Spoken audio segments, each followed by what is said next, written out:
what's going on today? It's kind of an early morning here on a Sunday. Dipping into some coffee. Dipping into some coffee before the family is up here. I wanted to start a potential new series, and I'm going to try to keep doing them. We'll see how this goes, but I wanted to highlight some classic indie rock, indie rock, and then highlight something that falls in that same sphere but is not talked about and not heard. And so I thought, like, 2 records I'm really showing here, so sort of a quick video.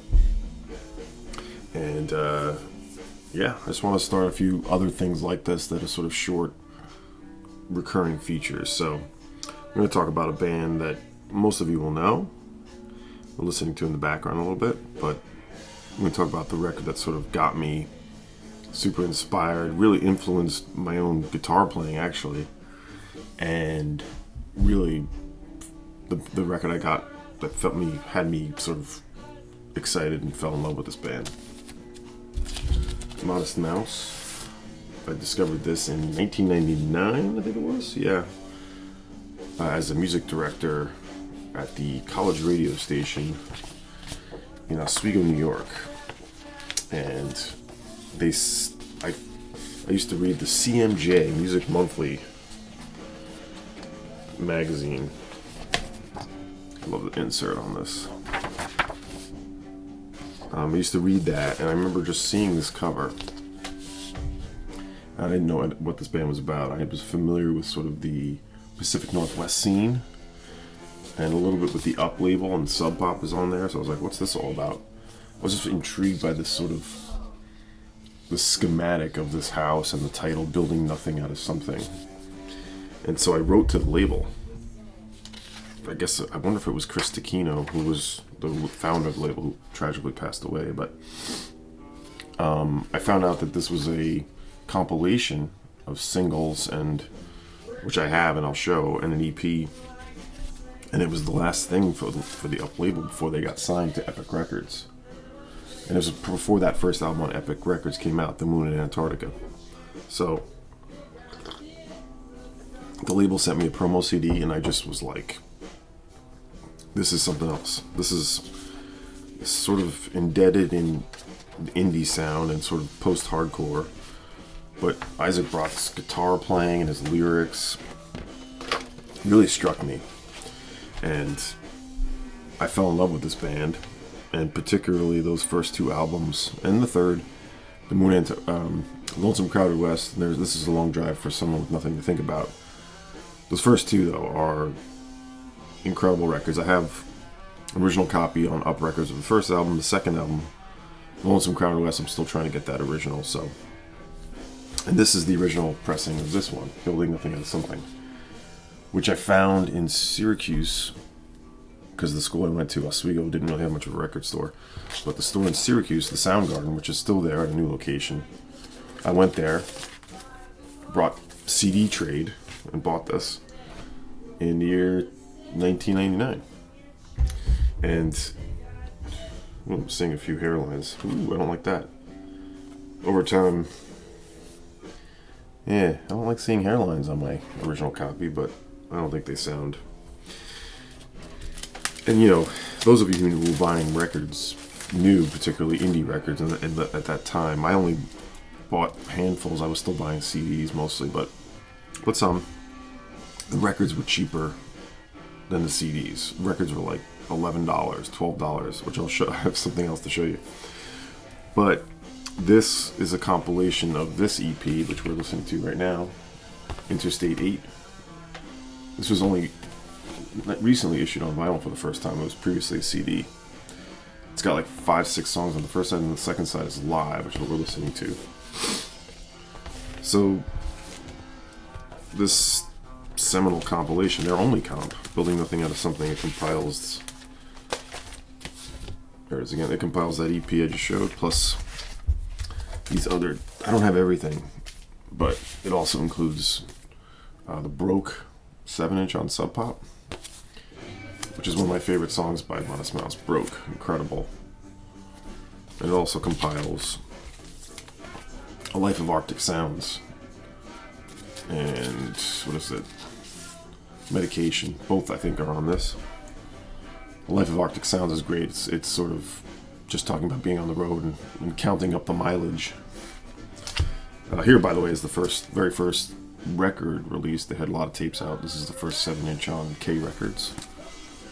This is not on there, but just figured I'd show it. Blue Cadet 3. Yeah. Why do I love this band? Well, just like my pumpkins. They really isolate sort of desolation, desperation, traveling, loneliness, all those, like, you know, pretty hard heavy stuff, I think, but with a definite, you know, punch to it. And you know, there's sort of an emo thing that happens with this band, I think, especially on these early releases, but the guitar sound and just the bass playing, Eric Judy, the drumming, Jeremiah Green. I saw this band a few times. I've sort of lost interest in what they're doing these days, but I saw them in the year 2000, right before The Moon and Antarctica came out. I have a whole story about that one, but that was a great show. That totally solidified my love for them as well. And then I saw them another year later with the Shins opening up. The Shins were a brand new band at that point. But just the sparseness and the, you know, it just feels poetic in a way. This the way the songs unfold. He's just a very unique guitar player, a really excellent guitar player. If you ever see him live, he likes to scream into his pickups. I don't know if he still does that. This is a good example there live. This is what we're playing. So I wanted to highlight this. This is sort of a classic indie rock record for me. Building nothing out of something. The insert again shows you where each track comes from.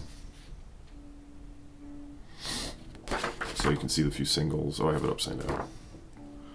The singles I showed. Oh yeah, one track is from Lonesome Crowded West, the vinyl edition. I don't have all these singles, but some of them. So yeah, that's Modest Mouse, and this is a good entry point into the band, I think, too. It has the Never Ending Math Equation, another favorite of mine. Whatchamacallit? All Night Diner, very bizarre song. I think that was the first song that really had me sort of hooked in a way. Have I Told You? Have I Told You? If you know it, if you've heard it. But bizarre, sort of like a...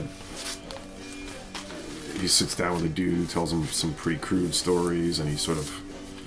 I guess it's about him being at a diner and what he encountered that night. So that's a Modest Mouse classic indie rock. Broken count, so I broke his sweat. I bought some things that I sold in regret by now.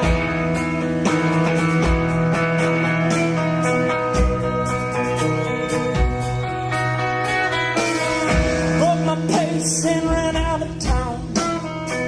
Sometimes I'm so full of shit that it should be a crime.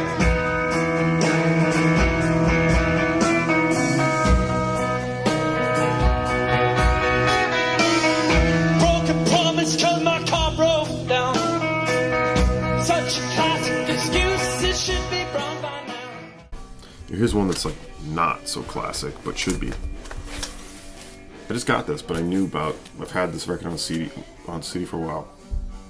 Tara Jane O'Neill, a figure that I don't think is really discussed. This is her record from 2000, her first solo album under her name, TJO as she's known. But this is Peregrine on Quarter Stick Records. You can't really see it, but yeah. Which is a subsidiary of Touch and Go. Not really active anymore, but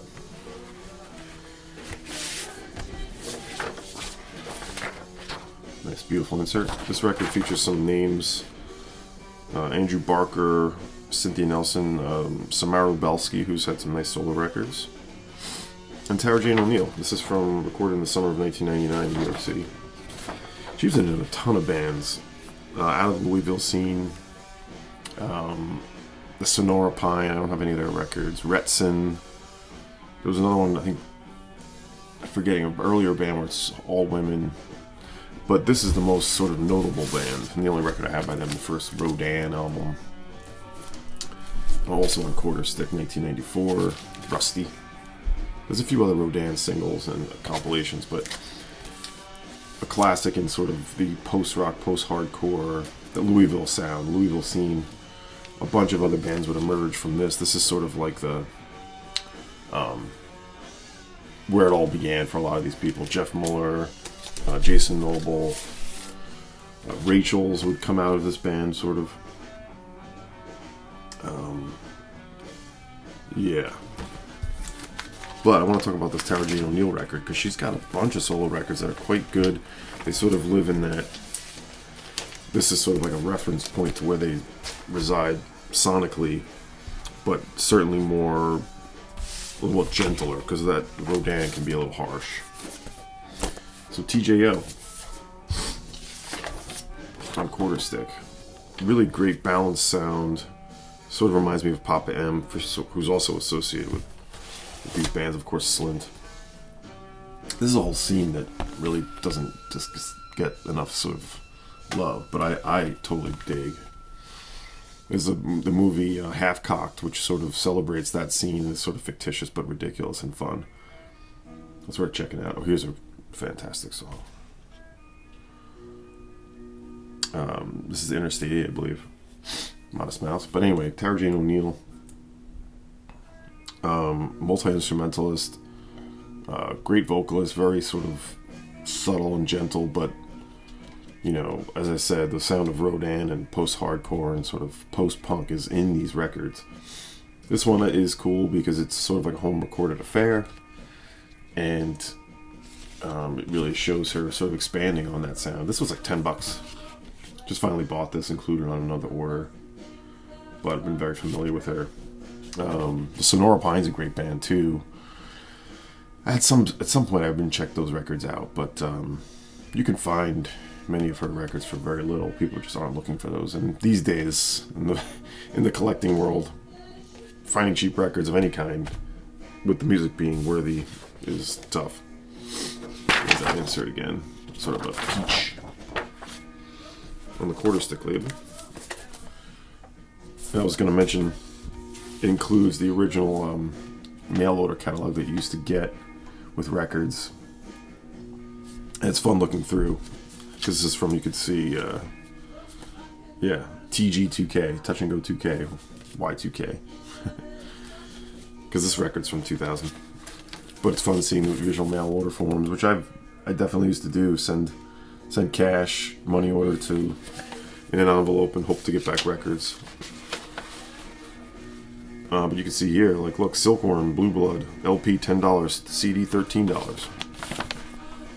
What a world 20 years ago. But you can see the upcoming releases on Touch and Go Quarter Stick. Dirty 3-4 Carnation, Shipping News, a band that came out of Rodin again. Ken Vandermark, Mouse on Mars, Third Eye Lamb Chop. I guess Merge was getting distributed. Yeah, Merge was getting distributed by Touch and Go at that time. Skin Graft, Atavistic, Thrill Jockey, Trans Syndicate, great label out of Texas. All coming through the Touch and Go umbrella at that point. But here it is. Formats, generally for shipping too. Here's all the shipping prices. So long ago, but not so far. It's another example. How about another one? Let's see. Negative Approach. No, not the original 7. The Jesus Lizard. Whole Jesus bunch of Jesus Lizard in here. Down, LP $9, CD $12. Love it. Anyway, I wanted to talk about Tara Jane O'Neill. Look her up. Look up some of her records. I highly recommend this one. Peregrine features Samara Lebelski, as I said. I gotta put the record next to me. Peregrine by Tara Jane O'Neill. Yeah, finds for $10 out there.